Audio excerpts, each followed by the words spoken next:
obviously we're back to seeing some rotation in this market out of some of the technology names, which did actually stage a late day recovery yesterday. But we're back to that sort of prevailing narrative that we had been seeing over the last course of the couple of weeks as that steam comes out of some of these high-flying tech names. What do you make of it?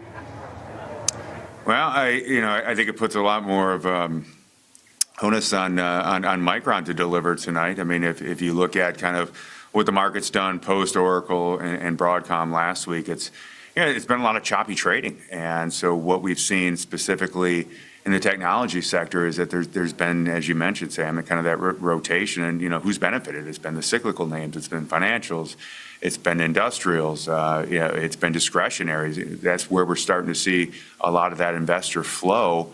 And, I think, Kathy can probably talk to rates too a little bit, but I mean, just the steepening of the yield curves really help financials as well too. So what is interesting is that when you look at the breadth, there's been some constructive work underneath the surface. And what I think is really, kind of fascinating is that you can continue to have a market that, let's be honest, it's chopping. It's, it is consolidating a bit. It's not setting new highs, but it's holding up in the face of some weakness in technology. So I think that's an interesting takeaway. Artificial intelligence, AI, appears to be growing at an unstoppable rate.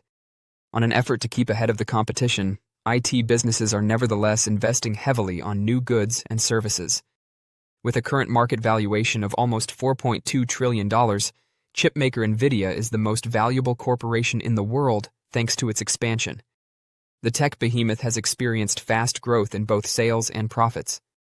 Other businesses have taken notice of its dominance in the AI chip market and are creating their own chips in an attempt to become less reliant on Nvidia. However, it could not be the company's main worry.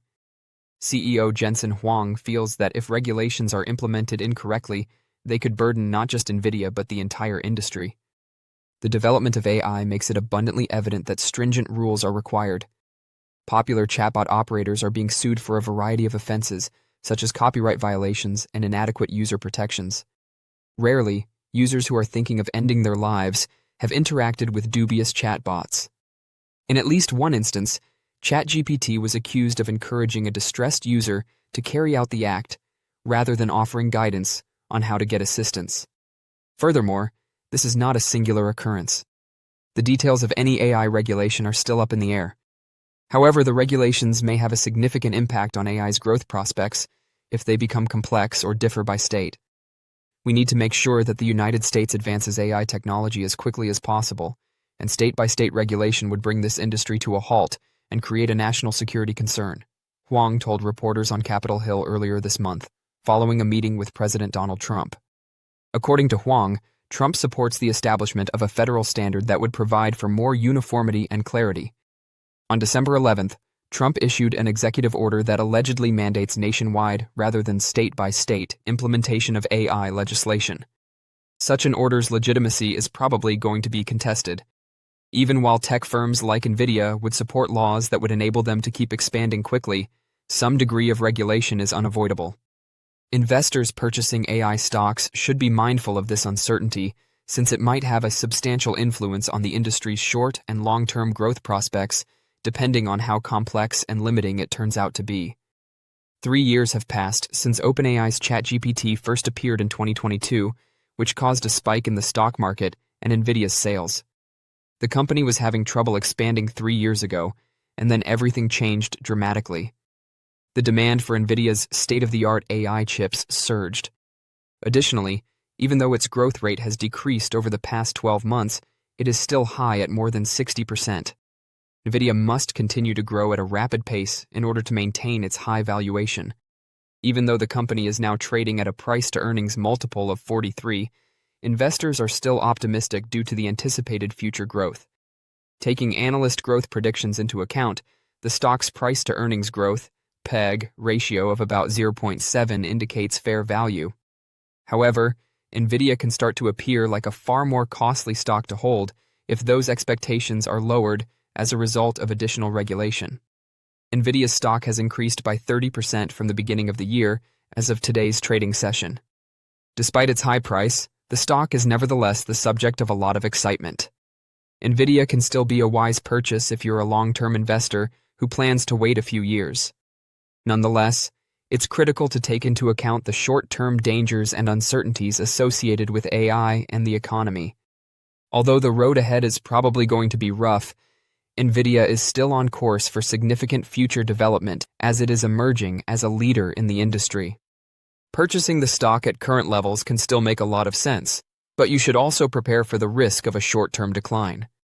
Due to the company's first-to-market advantage and the high performance of its chips, Nvidia has been the go-to source for artificial intelligence, AI chips, since the beginning of the AI boom.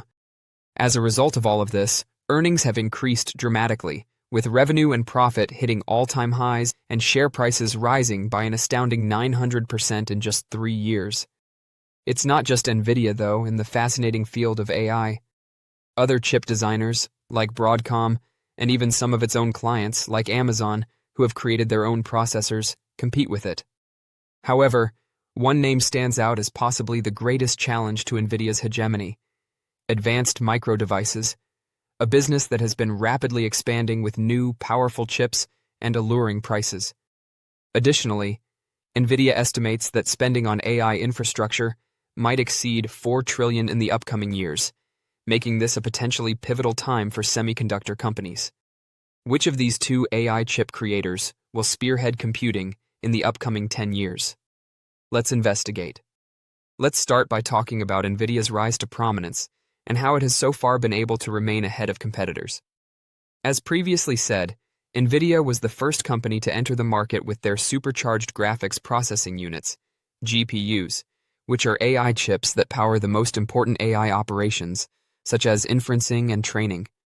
This gave the business the chance to cultivate connections with clients and win them over with the caliber of Nvidia's offerings. By consistently innovating and committing to yearly updates to its top processors in recent years, Nvidia was able to preserve its dominant position. With the introduction of its Instinct series of accelerators in 2017, AMD brought AI into the spotlight. Since then, it has expanded its GPU lineup, improving performance and so growing in strength as a competitor to AI giant Nvidia.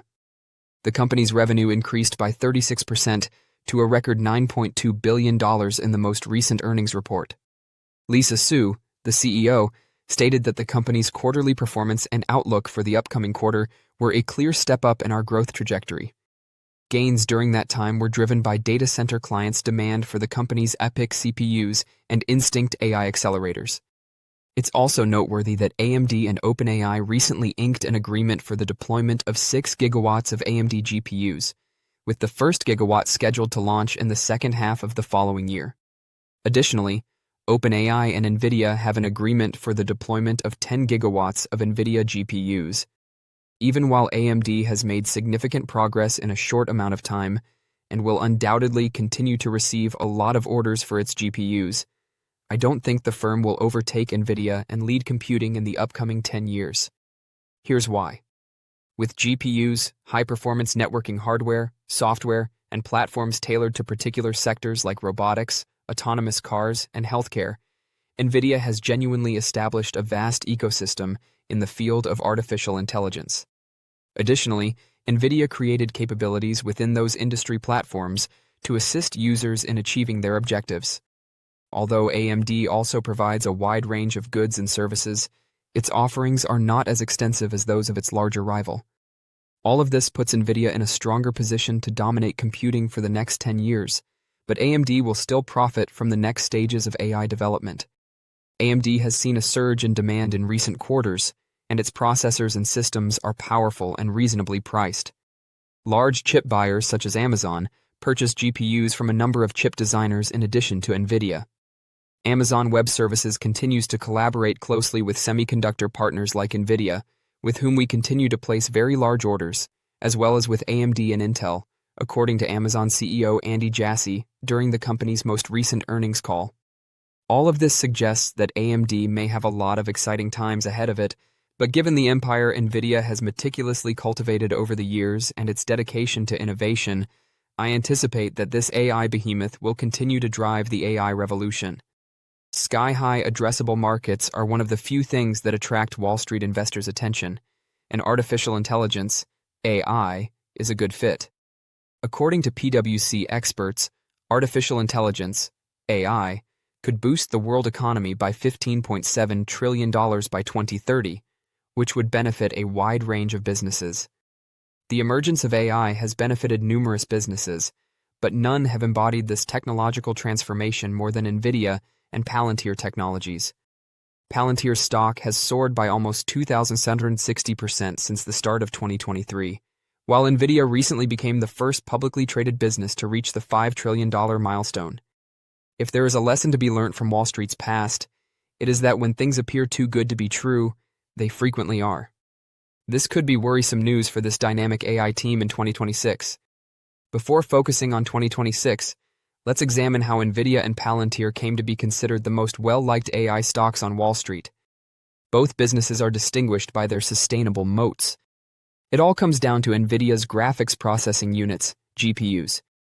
Businesses running AI-accelerated data centers choose its Hopper, H100, Blackwell, and Blackwell Ultra CPUs. Some analysts claim that Nvidia owns over 90% of the GPUs that are presently in use in business data centers. Jensen Huang, the CEO, is determined to keep this share. With the Vera Rubin and Vera Rubin Ultra, which are powered by the brand new Vera processor, scheduled to launch in the second half of 2026 and 2027, respectively, he has set the lofty goal of releasing a new cutting-edge AI chip every year. It is unlikely that external competitors will be able to match Nvidia's hardware on a computational basis due to this rapid innovation timeframe. Moreover, Nvidia's success can be attributed to its CUDA platform. The software toolset known as CUDA is what developers use to get the most out of their Nvidia GPUs, including training massive language models. Client loyalty to the Nvidia brand is maintained by CUDA, which serves as an anchor. Palantir, however, benefits from the fact that its software-as-a-service, SaaS, platforms, Gotham and Foundry, which are powered by AI and machine learning, cannot be replaced one for the other. Gotham is used by the U.S. government and its allies to manage data collection and analysis, as well as the planning and execution of military operations. Palantir's main source of increased sales and profits has been this. Foundry is a subscription-based software-as-a-service, SaaS, platform that helps companies make sense of their data in order to streamline their operations. Palantir's operating cash flow and double-digit sales growth are secure because no major corporations are providing comparable goods.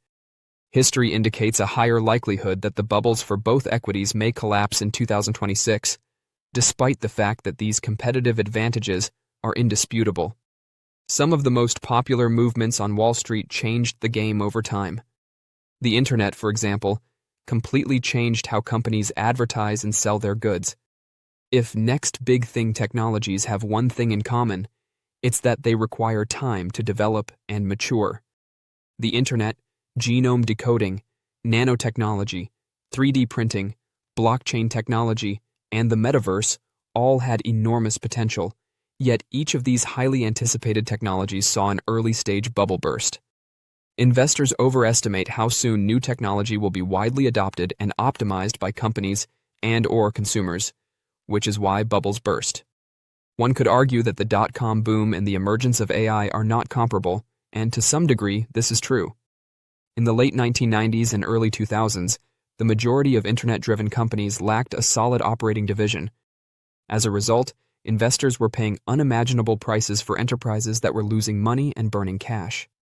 Many of the businesses at the forefront of AI's development have strong foundations. That is, multiple lucrative business divisions before AI became the newest big thing. Nonetheless, the current AI revolution and the dot-com boom are comparable in that companies aren't even close to optimizing these technologies. It took businesses almost 6 months to figure out how to use the internet to improve their marketing and increase sales. Businesses aren't very close to optimizing their AI solutions, despite Nvidia's prediction to produce $213 billion in full-year revenue for fiscal 2026, ended in January 2026, with roughly 90% coming from its data center segment. In other words, even while the floor for AI equities may be higher than what happened when the dot-com bubble burst 25 years ago, both Nvidia and Palantir seem to be using the same mechanisms that caused a bubble-bursting event. In addition, past trends in valuation indicate a difficult future. Some of the public companies that spearheaded the charge peaked at trailing 12-month price-to-sales (PS) ratios that ranged from about 30 to 40 in the 15 months preceding the dot-com bubble burst. History demonstrates that throughout the past 3 decades, no industry-leading business has been able to sustain a PS ratio of 30 or higher for an extended length of time. Nvidia and Palantir concluded the trading session on December 12th at PS ratios of 23 and 120 respectively, keeping this historical detail in mind. Nvidia reached the previously indicated PS ratio threshold of 30 as recently as early November, despite the fact that it is currently below this unsustainable benchmark. A PS ratio of 120 cannot be justified for Palantir. No upward surprise would be adequate to justify the aggressive premium in relation to the company's sales, even if CEO Alex Karp were to raise the sales forecast on a near-quarterly basis. On Wall Street, history tends to rhyme, even while historical precedent cannot ensure that directional movements will occur in any particular stock or major index. This makes it a useful teaching tool and implies that a bubble-bursting event involving Palantir and Nvidia in 2026 is quite likely. Don't forget to share your thoughts and experiences in the comments below. Your input helps create a more knowledgeable community where we can all learn and grow together in the world of investing. Stay up to date with the latest market trends, insights, and key updates by subscribing to Investing Tutorial. We're here to help you make smarter investment decisions and stay ahead of the curve.